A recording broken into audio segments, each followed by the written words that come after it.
در قسمت میخوایم زامپ ما شما نصب کنیم. دوبار کلیک میکنم تا اوپن شود.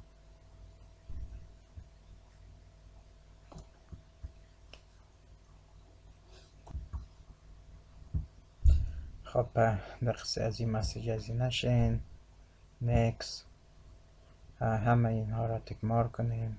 نیکس. اگر خواستیم پشت نصب وزیر تغییر بدین، خب از درایو سی بیاین این کار انجام بدین با براوز گفتن. از ما درایو سی درست می باشد و نیکس.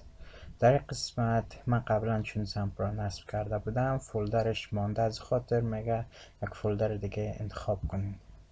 خب وارد درایو سی میشیم. از قسمت چون قبلا نصب کرده بودم و این را یک بار انستالش کردیم، از خاطر فولدر از این میمونه.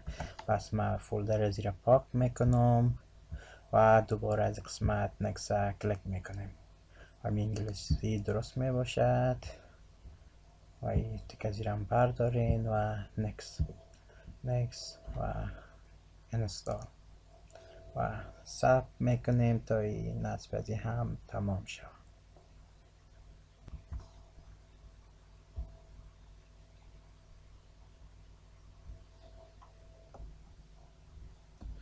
خب نصب از این هم تمام شد و فینیش و سرپ میکنیم تا این هم اوپن شود و این هم از زامپ همون 2019 آخرین ورژن از این هست